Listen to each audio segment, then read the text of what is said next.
Welcome to Indus Special. I'm Ejaz Haider. Since the arrival in the White House of President Donald Trump, both allies and supposed adversaries of the United States have been disconcerted by Trump's policies, generally put across through his tweets. He has been described as chaotic and impulsive. The U.S. foreign policy elite, described once as the blob, think he is veering from the tested course of U.S. foreign policy determinants. Former President Barack Obama is seen as the contrast, a suave, articulate POTUS whose 2 terms ended with a boorish president in the White House. Is that correct? Is Trump doing something Obama was not doing? Has the U.S. foreign policy undergone a major shift since Obama's departure from the scene? To answer this and other questions about U.S. foreign policy, we have with us Dr. Vali Reza Nasr, a Middle East scholar, policy advisor, and commentator on international relations. His most recent book, which came out in 2013, The Dispensable Nation, deals with the implications of the Obama administration's foreign policy on American strategic interests. Nasr is currently Dean of Johns Hopkins. Prior to that, he was a professor of international politics at Tufts University's Fletcher School of Law and Diplomacy. From 2009 to 2011, significantly, he was the special advisor to the president's special representative for Afghanistan and Pakistan, Richard Holbrooke. He served on the faculties of the Naval Postgraduate School, Stanford University, the University of California at San Diego, and the University of San Diego. He was a Carnegie Scholar and a senior fellow at Harvard University's Kennedy School of Government. He also served as an adjunct senior fellow for Middle Eastern Studies at the Council on Foreign Relations and a senior fellow in foreign policy at the Brookings Institution. Nasr is a life member of the Council on Foreign Relations. He received a PhD in political science from the Massachusetts Institute of Technology. It's great to have you here, Vali, and happy to see you back in Pakistan. I think your association with the country goes back a long way, and if I remember correctly, I think your first monograph was on the Jamaat-e-Islami, right, and also one on the founder of Jamaat-e-Islami, right, i.e. Maulana Maududi. So tell me something, starting with, is there a huge contrast between what Obama was doing and what Trump is doing, or do you think that there are these strands embedded, entrenched in the foreign policy and security policies determinants and threats and, threat perceptions of the United States, which are unlikely to allow Trump to veer far away from what Obama or previously other presidents were doing? So first of all, there's definitely a difference in style. Yes. How you treat people, how you react to situations, how you use Twitter, language, yes, you use. There are differences between Trump and his predecessors on support for globalization, for trade, respecting alliances, valuing allies like NATO, or what in the America they refer to as the international liberal order that the United States helped create, which includes human rights, International Court of Justice, and the like. There are some similarities on specific issues, like President Obama wanted to pivot to Asia, thought China was more important than Middle East for the future of America. I think Trump has the same inclination. But when it particularly comes to the Middle East and South Asia, I think you see the greatest continuity in that both Obama and Trump did not believe, well, at least Trump does not believe, and Obama did not believe that the American military can win the wars that it's in, that can bring solutions to major crises, and that generally these crises and conflicts are not as important as the amount of money and resources the US is putting into it. So both of them have had an inclination of getting out. Obama got out of Iraq. Now Trump is following suit, getting out of Syria, getting out of, now we see potentially Afghanistan. So in that regard, there is continuity, and the reason for that continuity is that I think both men are reflecting what is now a fundamental popular perception and public opinion in the US. That the American public is not supportive of these investments in this region. Which is a good peg for me to sort of go back to the book you wrote in 2013. It was at that time generally described as a dark offering of the scenario. Now, of course, almost 6 years down the line, how do you look at that book, your own findings, and whether some of the things that you posited in that book still hold true, or would you like to have a rethink about them? And the reason I ask this is that one of the central questions, and I have listed it here, was why, despite our overwhelming power and potential, our influence is diminishing. The answer lies in how we exercise our power and how we see our role in the world. This was the question that you were asking in that book. So those questions are still germane. Yes. I mean, President Trump is using American power in a sort of a wanton way. For instance, economic power against Iran, arresting Chinese executives, bullying countries into trade negotiations. And I think the perception of how America would like to be seen in the world is again on the table. But in a completely new and a much bigger way, because Trump is so radically breaking from a tradition of American policy that is even changing the assumptions about how we want to see ourselves in the world. Okay, so here's another thing. You also said in that book, and I quote, "We have abandoned Iraq and Afghanistan to instability, pushed Pakistan away, destabilized but not denuclearized Iran, let down countries of the Arab Spring, and still managed to also alienate authoritarian allies in the Persian Gulf." Now, my question is that Obama, for various reasons, struck a deal with Tehran, and it wasn't just a bilateral thing, it was a multilateral deal, which involved the European Union also, it involved the United Nations also.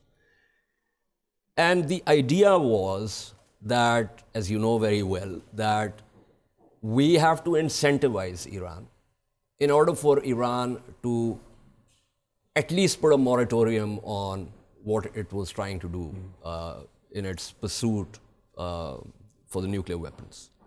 Trump says, fine, IAEA is saying that they are in conformity, but I'm looking at the Iranian behavior not just in relation to its idea of nuclearizing, but also in terms of the way it's trying to project power in the greater Middle East.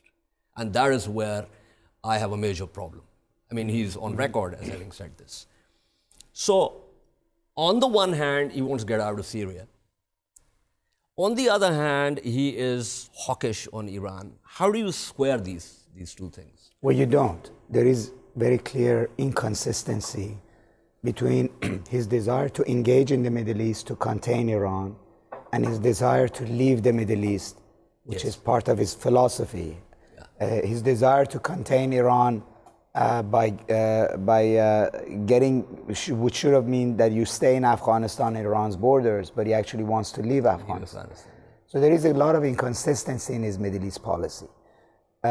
So if he really truly thought that Iran has to be contained in a major way, it would require much greater investment in Syria, in Iraq, in Yemen, and in Afghanistan. But he doesn't see that necessary. And any withdrawal of US troops from the Middle East ultimately leaves a vacuum that Iran will fill because the Arab countries are not capable of filling that vacuum. Okay, so when I read your book, and as a structural realist myself, where you mentioned China, and you actually mentioned that the potential future conflict between the US and China is likely to unfold in the Middle East.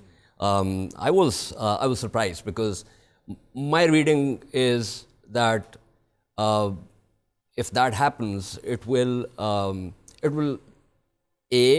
not have geographical frontiers because you're likely to see this unfold in the digital world, so to speak. And as far as the geographical part of it is concerned that there's more likelihood of it unfolding in the Far East and in South and East China Seas than in the Middle East. What made you think at that time that it could be the Middle East where it would unfold? Well, Middle East would be one of the arenas that it would unfold. And the reason is that as China becomes bigger, its confrontation with the US and the desire to contain it will be on all frontiers. So cyber and technology, trade, but also South Asia, Southeast Asia, Northeast Asia, but also Middle East. China is encroaching gradually westward. The One Belt, One Road, which actually is an idea that came after I wrote this book, started in the east, but it's gradually moving to the west. So CPEC is now a very big, if you would, a statement by the Chinese about their intentions about West Asia. West Asia is still not in America's imagination when they think about China. They still are very much thinking, as you mentioned, East Asia. But ultimately, West Asia is going to come into play, not because of the issues in this region, but because that ultimately, if the US is going to contain China, it will have to deal with Chinese investments and presence in Central Asia, in Africa, in Middle East, and in South Asia. How it would do it remains to be seen. And also the question is, you know, which country does China go after Pakistan? Is it Iran? Is it Afghanistan? Is it Oman? That direction. Geographically speaking, I think that would be eminently sensible for them to link up in that way. But it's interesting you mention One Belt, One Road, because the January 29 unclassified version of the DNI testimony, in terms of listing threats where they talk about China, they are talking about One Belt, One Road as a central component of the Chinese power projection. Is this something which is big in Washington, D.C.? Not yet.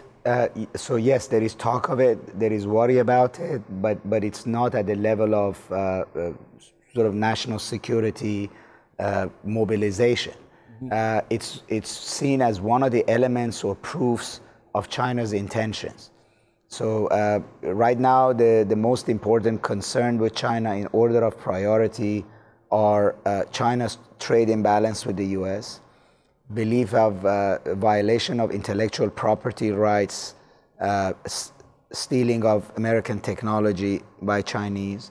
Why is it necessarily stealing in the sense that, you know, over many years, starting, I would say, I think probably the first year where the Chinese students coming to the US universities outnumbered even the Indian students. I think it was back in 2002 or 2003. And since then, the Chinese and I wouldn't say the Korean because that's an ally. Chinese students have been there, they've studied there, they've gone back, they obviously imbibed knowledge from the US. So why is it that we talk necessarily of stealing rather than just simply accepting the fact that the Chinese are doing their R&D, they've got a fairly solid human resource base, and whatever is happening is primarily because of that? Well, because there is evidence of actually hacking into computer systems, taking technology away. So there President is some Obama talked about it, but actually more recently there is even more evidence of it that has happened. So the technology competition has multiple layers. So on top of it is actual theft. So you can't be coming into my computers, taking my material. Level 2 is that the general competition itself is worrisome. Level 3 is, what happens with artificial intelligence and next generation, and does China, because of its population, have a distinct advantage? But all of these put together makes technology sort of the number 2 right now after trade priority in this. Then you come below that is South China Sea, because China is actually building islands, is trying to take away rights. It's like China's Monroe Doctrine. Monroe Doctrine, that's right, exactly. It's like the near abroad for China. Absolutely. So then, Middle East or Belt and Road or CPEC are on the radar, but right now in terms of order of how hot an issue they are, how imminent they are, they're not as imminent as those. So let's say if President Trump is sitting with Xi Jinping and he's going to ask him about two big things, Belt and Road is not going to be on top. Belt and Road is sort of over the horizon. Where Belt and Road is a worry is that ultimately any superpower or any regional power measures part of its power not on how many F-16s or tanks or aircraft carriers it has, but also on how much influence it has. So if China invests $60 billion in Pakistan and $50 billion in another country and $30 billion there, it will have more influence than it had before, and therefore the United States will have less influence than it had before. So it becomes a game of influence, and therefore it's a concern. But right now it's more sort of a mild headache than a throbbing headache for the U.S. And the focus is on those other issues. So the constructivists would obviously say to the neorealists that you guys analyze in a way that it becomes a self-prophecy kind of thing. And therefore they would say that, well, China has been a very old civilization. China has gone through the experience of being colonized, and obviously they are on the, on an upward trajectory. And that is not necessarily something that can or should lead to an inevitable putative conflict between the US and China, and that the US has to understand, for instance, that this is part of the cycles of, civilizational evolution or statist evolution, and that is what we are witnessing here. And so therefore, it's something which the US will have to live with, and instead of perceiving China as a threat and then taking actions where you get into an action-reaction spiral, you can sit down and work out things in a mutually agreeable fashion. So there are, I would say this is exactly the nature of the policy debate as well. And I would say there are sort of three strands that are evident. One are those who think that the rise of China can be managed, and they sort of harken back to what Deng Xiaoping said about a harmonious rise. And I would say somebody like Henry Kissinger, would have been, or Zbigniew Brzezinski were proponents of this view. There are those who think that that was a model that worked until recently, but we're reaching a tipping point. Okay. That we helped China rise, but China has already risen and is now self-defeating to continue to help it to rise.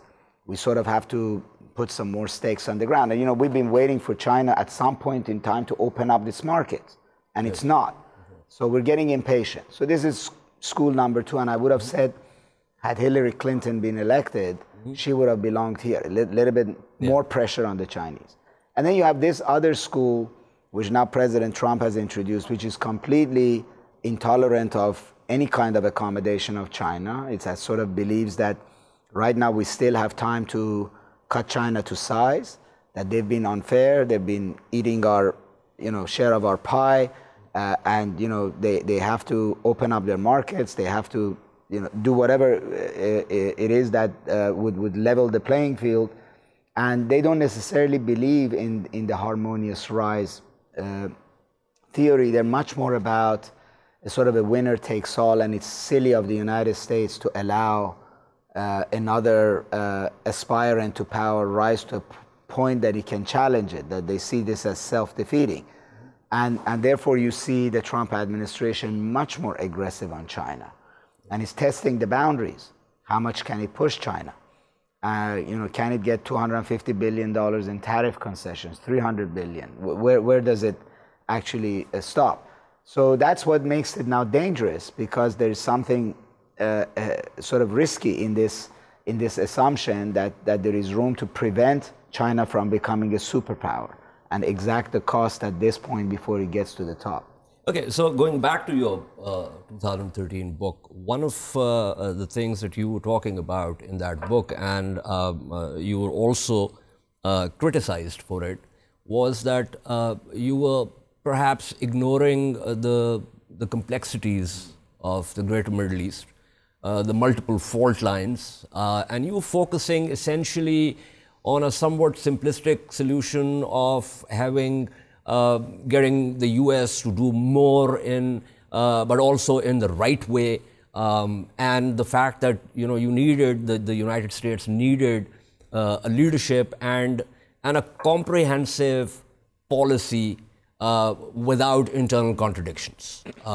Is that a correct reading of your thesis from the book? Because what we see here with Trump is something which is piecemeal, and these are not even pieces of a puzzle. They don't really sort of fit in the sense that, yes, we talked about how he's behaving towards Iran, but at the same time trying to get out of Syria. Of course, his support for Israel, and the attempt to bring Riyadh and Tel Aviv closer in a, shall I say, a cordon sanitaire against Tehran, and you know, taking that kind of aggressive position on China, but a different position on Russia, even though the DNI assessment puts Russia as one of the emerging threats, although not at that level as that of China. So, given this scenario, how would you project into the future, and also the sort of do more and do it the right way kind of thing? What exactly does that mean? Well,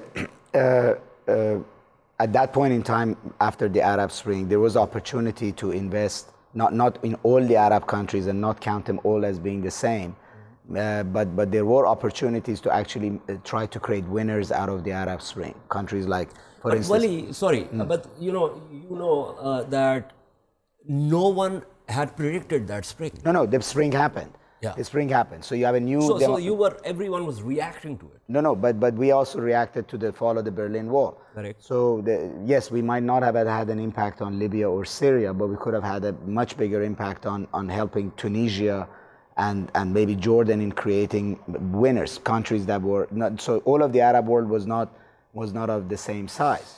And therefore we could have done what exactly does that helping mean? And the reason I'm asking this is that Egypt goes through this groundswell of opposition against Mubarak. Mubarak has to ultimately leave. Elections are conducted. More than 50% of the population votes for the Muslim Brotherhood.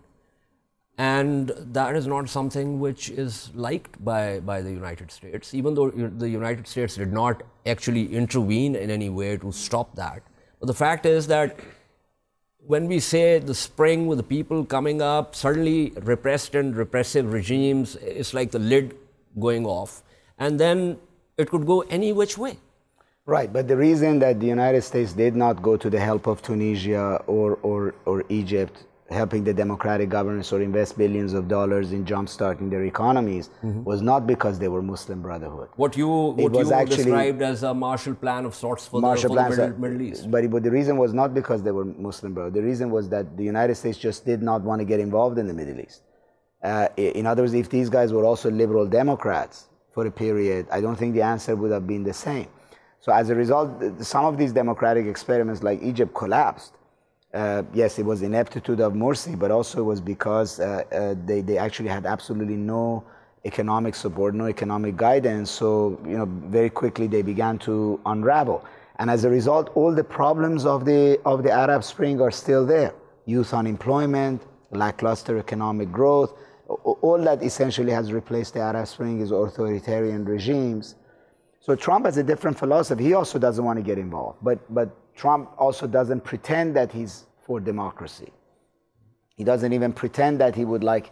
Well, Obama also at one point said, vis-a-vis Afghanistan, that we are not there to have Jeffersonian democracy.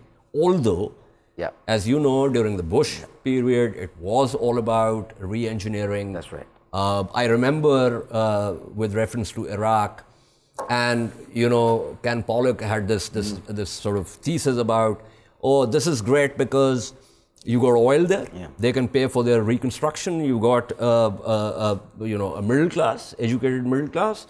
which can be the thin end of the wedge as far as the refashioning and re-engineering is concerned. And this was going to be the laboratory where you could test what else could be done in the rest of the Middle East. Yeah. Now, how was your idea of doing more and doing it rightly kind of square with this idea of, of the neocons, for instance? Well, the neocons actually wanted to forcibly engineer something, which is different.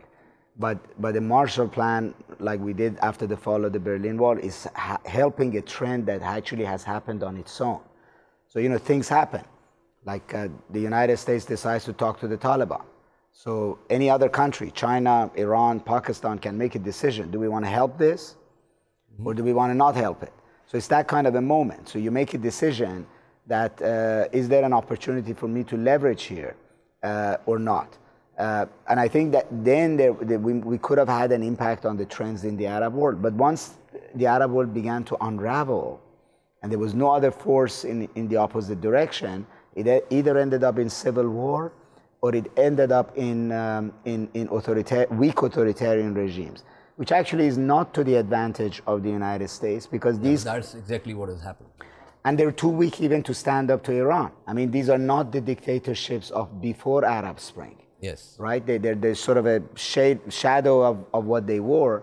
So in a way, we're in a worse position. I think where Trump has a luxury, perhaps on Afghanistan and on Syria that Obama didn't, is one is that terrorism has become a much less of a preoccupation for Americans, and that's actually thanks to Trump himself. He's pushed as terrorism out of the limelight, so that gives him a lot more. Even the DNI assessment puts terrorism way. But look, average American doesn't care. I mean, if you look, if people watch Netflix. Yeah. I mean, any new movie on Netflix, if it's about terrorism, people say that's passé. It's all about cybersecurity, Russia, China. Yeah. Those are the existential threats that now you think about. Okay, so we're running out of time also. So quickly coming back to Afghanistan and Pakistan. So now we have we've kind of been successful as far as the pre-negotiation phase is concerned, and now of course and Pakistan is now very overtly pushing for a dialogue. There's fatigue all round, and so the US is also pretty serious about this. But the issue really is the day after, because if at some point there is a precipitous withdrawal. And it might not be the same as frequent wind for the fall of Saigon, but it could still be, still induce a lot of instability. So that's one thing. And secondly, how do the US and Pakistan remain allies or have a meaningful bilateral relationship once Afghanistan is settled? So on the first point, these are things that actually decide whether a deal will eventually be made or not. Yes. So the U.S. has to sort of, the schedule of when and how the U.S. troops leave Afghanistan, on what time frame do they leave before an election, after an election, after a new government comes, over how many months, these all have to be negotiated. Secondly, more than likely, even U.S. troops can be replaced for a period of time by international troops, say under UN Aegis, that could provide certain protection. They were in Kabul also after the Soviets left. Yeah. These all have to be negotiated. I mean, a good deal ultimately would require the Taliban to accept what they sign on to. And there are other players here than the United States and Pakistan, Iran, Russia, China, Uzbekistan. What would Iran's interest be? I think Iran would like the United States to leave because it doesn't want the United States on its borders. But right. Iran also does not want to go back to 1994. Correct. First of all, Iran does not want any other regional power to control Kabul. So Kabul has to be a neutral zone when Iranians. So we're thrown back into history when this was an area which was contested among the Iranians, the Uzbeks, and whoever was ruling the subcontinent. But it could have a different formula than it was in 1994. In other words, there could be a government in Kabul which represents everybody. That's the international face of Afghanistan. Kabul can kind of be like Beirut, sort of a territory. And then, you know, different parts of the country could be under different ethnic groups and Taliban, Northern Alliance, Uzbeks, Tajiks, Hazaras, and they could have a balance of coexistence. That's a very interesting thought. But it's like Taif agreement that it's not perfect, but it might be better than 1994. So we have to see what deal they can come up with, right?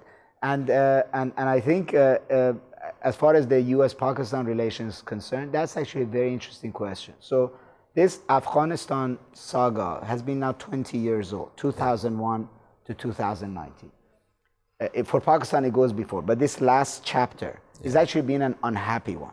Yes. Pakistan has not been happy with U.S. presence in Afghanistan, and American strategy of subduing the Taliban has always given Pakistan a black eye as well in the process.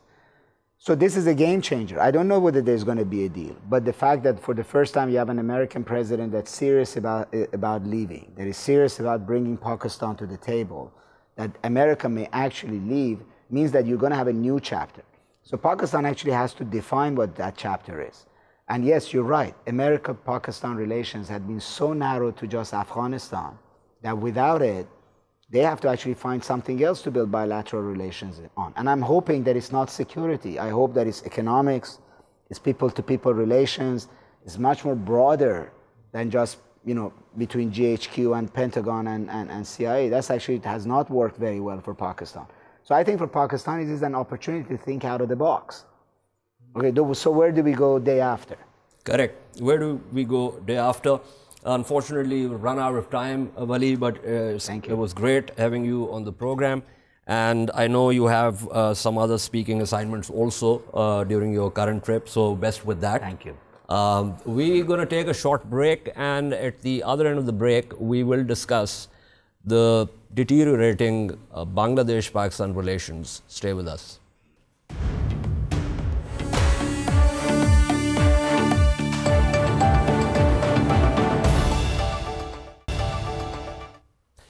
Welcome back to Indus Special. Relations between Pakistan and Bangladesh have traditionally deteriorated every time Hasina Wajid, the daughter of Mujibur Rahman, has come to power in that country. Since March last year, Dhaka has been stonewalling the appointment of a new Pakistani High Commissioner to Bangladesh after the previous High Commissioner's tenure ended there.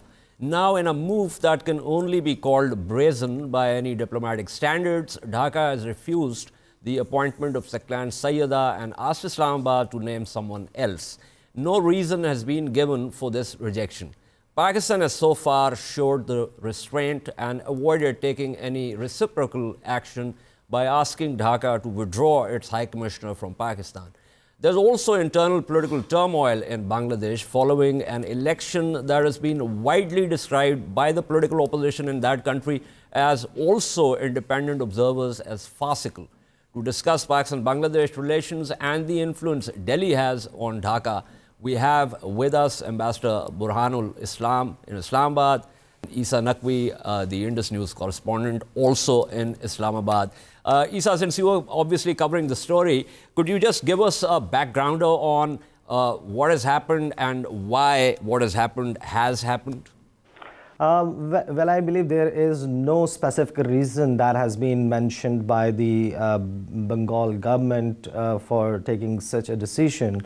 But so far, it's been like almost over 10 months now that our ambassador Rafiuzzaman Siddiqui got retired, and he came back from Dhaka right after that. Pakistan nominated Sayyida Saklan, who is a career diplomat.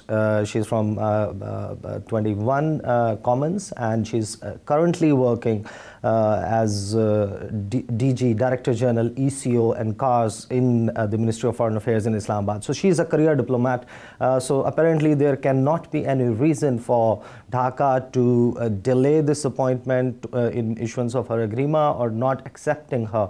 There is no written communication between Dhaka and Islamabad over this, but since it has apparently going by the reports that I've been reading, the Ministry of Foreign Affairs did not hear from its counterpart in Dhaka.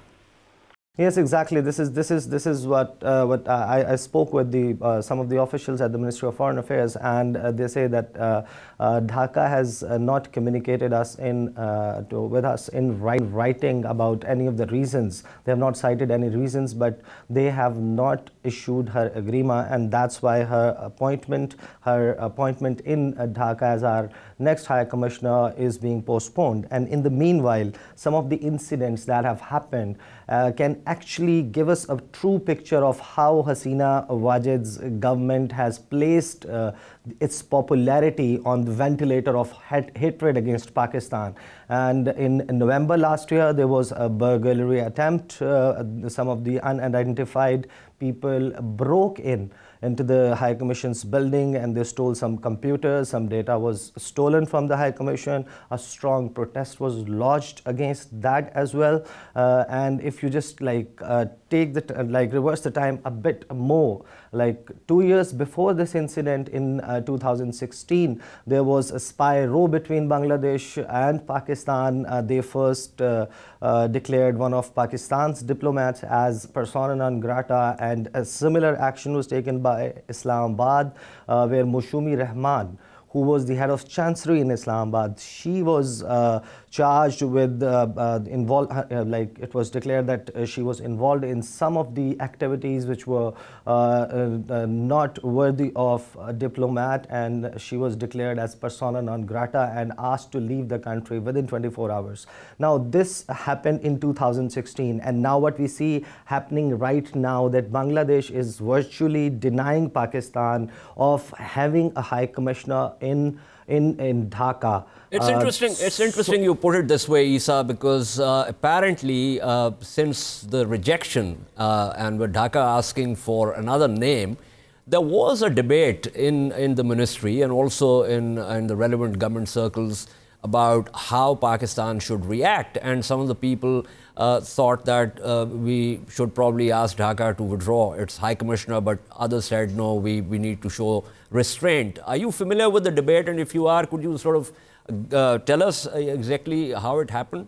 No, it's been actively considered. It went to the extent that some of the quarters, the relevant quarters, they actually suggested that if Bangladesh refuses to have Sayyida Saklan, apparently, because there is no reason, she's not a political appointment to be placed as our High Commissioner in Dhaka. She is a career diplomat. So if Bangladesh comes up with some solid reasoning as to why they are denying Sayyida Saklan's appointment in Bangladesh, then only then there can be a debate on that. Diplomacy works on reciprocity, and on reciprocal basis, it is much likely that Pakistan, if this thing is prolonged a bit further, Pakistan may ask the government of Bangladesh to recall their ambassador from Islamabad. Okay, absolutely. So, Ambassador Islam, as a practitioner, give us a sense of how these things work. What are the essential etiquettes about these things and the protocol? Yes, about the appointments, what happens is that the nominating agency, of course, would be giving the name with this short profile to the country concerned, and then country has the right and general practice to get little bit of details about her or his profile.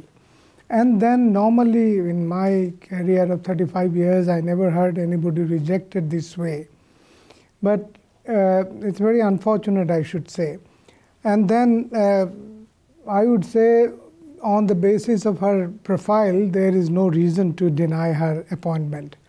Possibly because of the relations between the two countries were tense last several years. I think it is a point of culmination where the elections and other stuff were coming in Bangladesh, and they thought it should be delayed.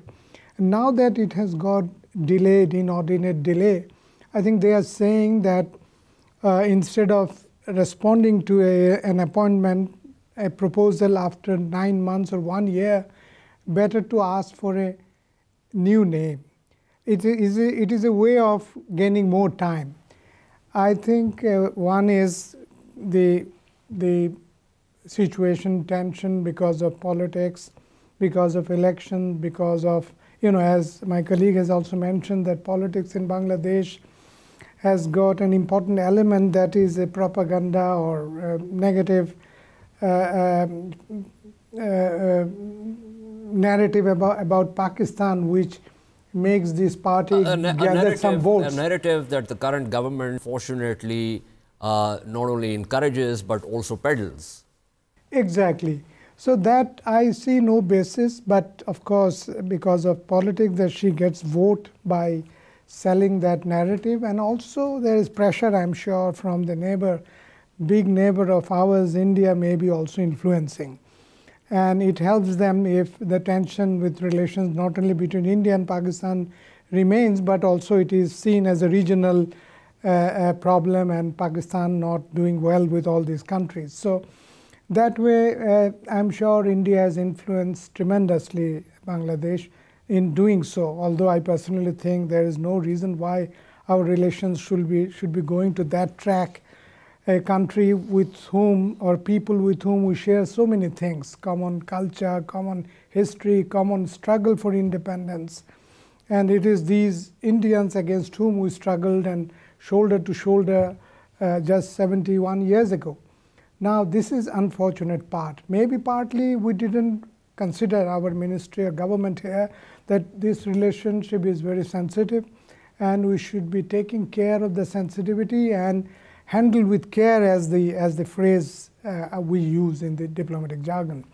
That this is a sensitive one, India is putting pressure on one side, and for domestic reasons they need to play up this bad relations with Pakistan, the narrative. So Pakistan should have, you will ask me a question how it could have been done, not easy to explain, but I think we should have taken a more sensible way, not responding to everything, and the collaborators. No, but we are not responding. In the sense that, as Isa said, and as my sources also indicated, that there was a debate in the Ministry of Foreign Affairs about how we should respond.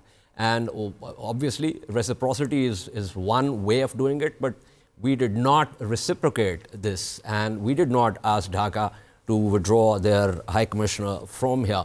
But I want to take you back to what I said in my introduction, which is that traditionally we have seen that every time Hasina Wajid's government comes to power, relations tend to start deteriorating. And whenever Khalida Zia has been in power, who's now, of course, been sentenced and serving a term for alleged corruption, generally, Pakistan's relations with Dhaka seem to see, an upward movement. Would you agree with that? And if you do, does that indicate that there is a divide down the middle in Bangladesh as far as perception of Pakistan is concerned? Definitely, I agree with you. This is what is happening. General impression there, if you go back to history, Sheikh Mujib's struggle had a course which many didn't possibly endorse even at that time. Only 18% people voted for 6 points agenda and of Sheikh Mujibur Rahman, and that too nobody, Sheikh Mujib, ever mentioned about separation and independence. So whatever happened is part of history. So that is one type of people, and going to India, struggling as refugees, and then taking arms against Pakistan. One set of people, even in the leadership and military and otherwise, did not want to come into Indian influence the way Awami League wanted. And they are a little bit of nationalist, independent, like General Ziaur Rahman as a young military officer, and group of people who were fighting. Even at that time, I read a book, I think, by Colonel Shariful Haq. He also mentions that there was, even in India, when they were working under Indian influence and struggle for the military offensive and all that against Pakistan, there are two sides of people. One group was ready to listen to whatever India was saying.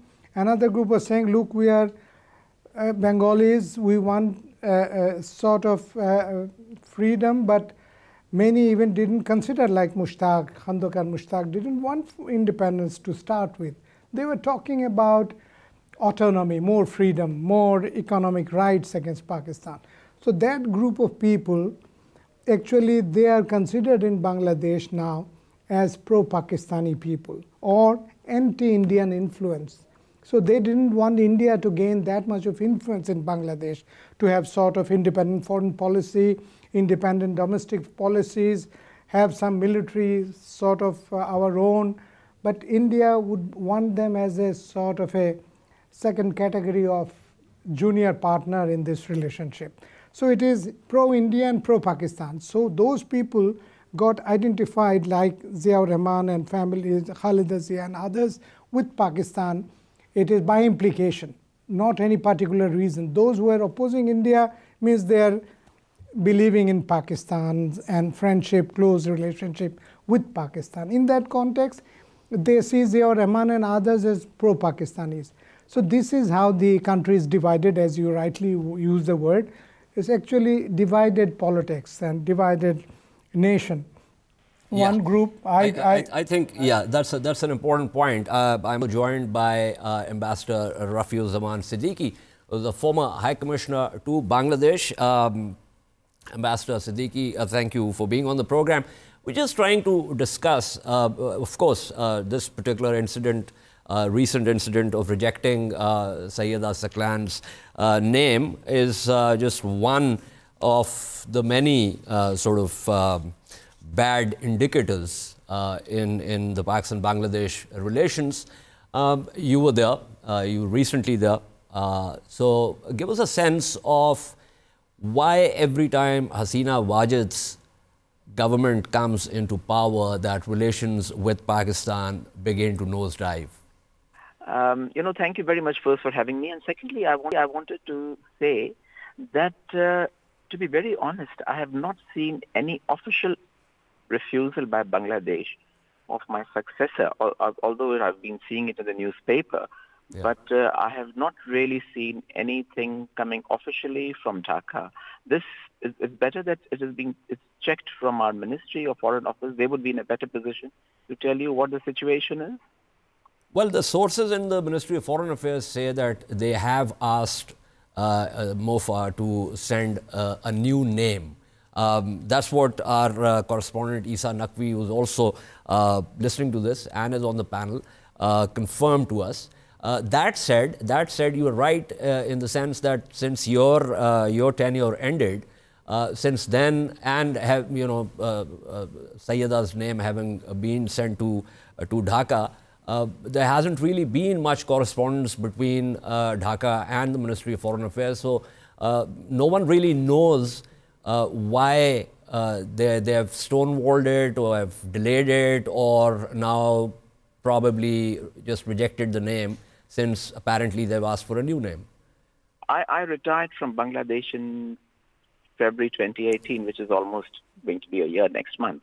Yeah. And I think her name was sent soon after my in March 2018. Yeah, it was perhaps March 2018. So when it takes such a long time, so in diplomatic circles, when the name is not accepted for so long, so it is probably construed as the government is not accepting it. This is what the general position is. But I am not really aware, as you are telling me, that the ministry has been asked to propose another name. So this is yeah, that's what the sources say. I'm not really aware of it. Yeah, that's what the sources say. Yeah, but there are certainly challenges in our relationship. But being an inveterate optimist, I always feel that things would change, because change, I believe, is the only constant in life. But not necessarily for the better, sir. That's the unfortunate reality. You never know. You never know. They might change for the better too. One cannot really be sure about give us a things. Give us a sense of what the challenges were when you were the High Commissioner. You see, when I was there, we have difficulties with regard to, visas. And during my stay, I had, a wonderful opportunity to meet the Honorable Prime Minister of Bangladesh. And the meeting, which was scheduled to be for about 20 minutes, went on for about good 70 minutes. And I discussed with her all the issues that we have in our relationship. And I must say that she was extremely forthcoming and listened to all. And so what are the issues between us? What are the issues that the issue that basically between us is, of course, really it goes back to the history, which is like about 1971, and apology is an issue, and on which we have our own point of view. They have their own point of view.